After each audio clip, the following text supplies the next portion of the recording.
My name is Erica Hutchison. I'm 42 years old and I have idiopathic pulmonary arterial hypertension. I was born with a congenital heart defect. About a quarter of the population has it. It's called atrial septal defect. It's a small hole in the heart.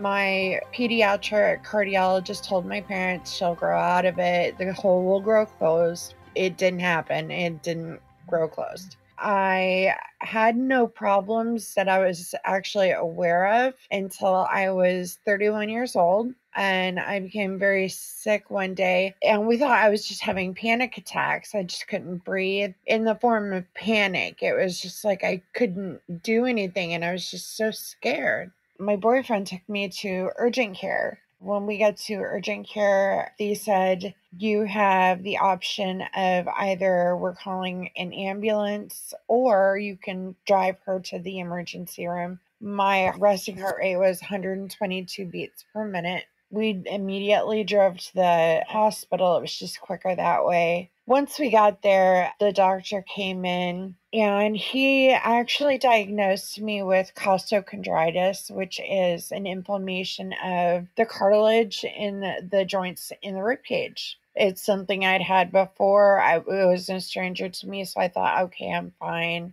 My heart's just going wacky because everything's really tight. And the heart murmur. It came up, they had done an EKG and they could see it.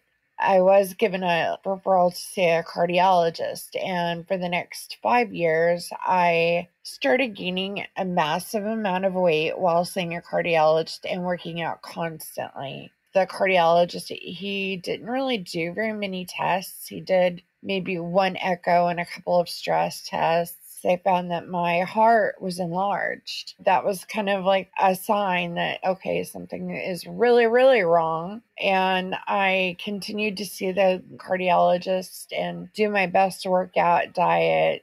My gynecologist performed a subtotal hysterectomy for me because I was very sick with some other female problems. And I came back to see him 2 days later and I gained a massive amount of water weight. And he was like, it's like you're in congestive heart failure. I think we need to do something. So what I did was I switched cardiologists. I went to meet the partner of the cardiologist I was seeing, and he immediately diagnosed me with pulmonary arterial hypertension just off of looking at what little tests I had already done. That was in 2015. After that, everything was a blur. It went really fast. I was put into the hospital. They did a full heart cath, a TEE. They found that I actually had right to left and left to right shunt in my heart. My heart looks like Swiss cheese from the back. That's why they weren't seeing it on the echocardiogram. I was sent to KU, and I was very lucky to have Dr. Timothy Williamson and Jocelyn Havener. They started taking care of me, and ever since, of course, it's a progressively terminal illness. I am getting progressively worse, but they have staved it from going so quickly. It took a good 5 years of fighting to figure out what was going on because I was still having these attacks that they were saying were just panic attacks and you will be fine. And I was just not fine.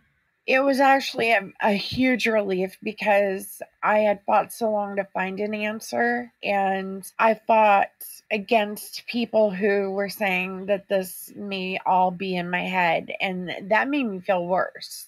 I was like, I'm not crazy. I'm not having panic attacks. I'm not delusional. And there were doctors that were saying, oh, this is somatic disorder of some type. And they were running with that. And I'm like, no, it was like I was vindicated when they finally found out what was going on. And it gave me more energy to keep pushing forward.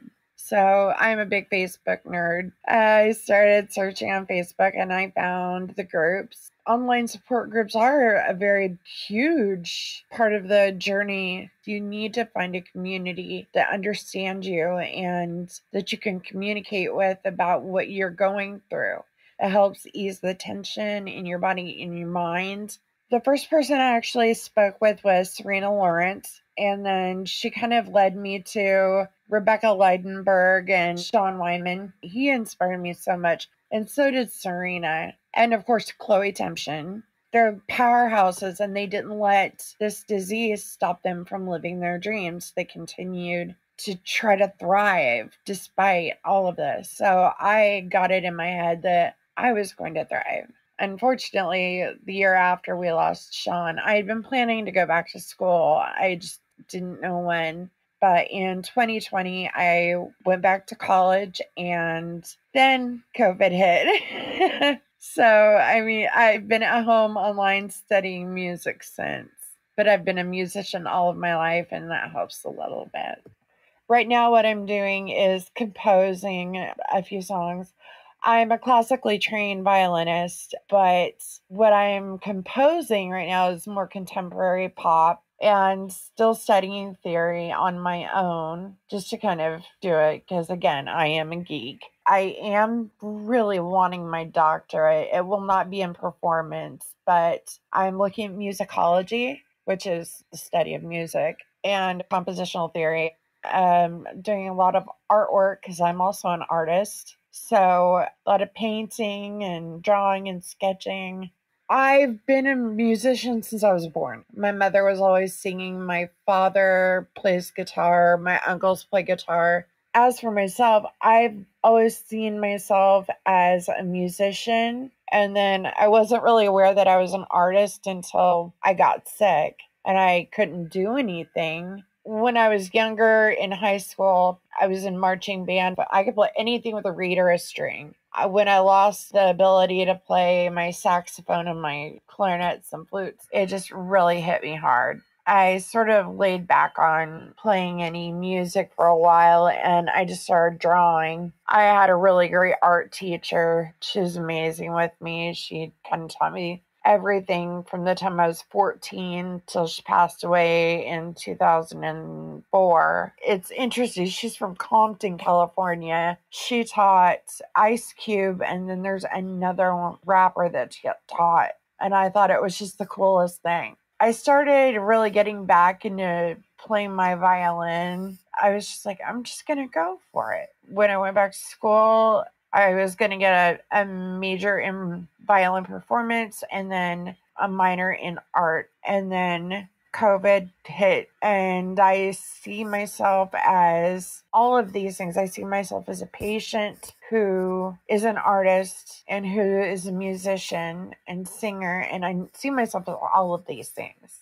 The first thing I would tell somebody is that just because you are diagnosed with this disease, it doesn't mean you're dying. You can still go after your passions. You can still find a way to function the way you want to. Where there's a will, there is a way. There really is. When I went back to school, I found a community of professors that are still standing behind me 100%. Even though I had to switch universities to one that would be able to better accommodate how I need to learn, because the charter is written differently at my school. It's not set up for online music program, but I found one that is. So my advice would be to build your army while you are pushing for your passions. Keep trying to do what you want to do. You're going to have hard days where you don't feel like you're getting anywhere or it's just too much. Take a day, take 2 days, take a summer, relax, and then go at it again. Just don't give up. My name is Erica Hutchison, and I'm aware that I'm rare.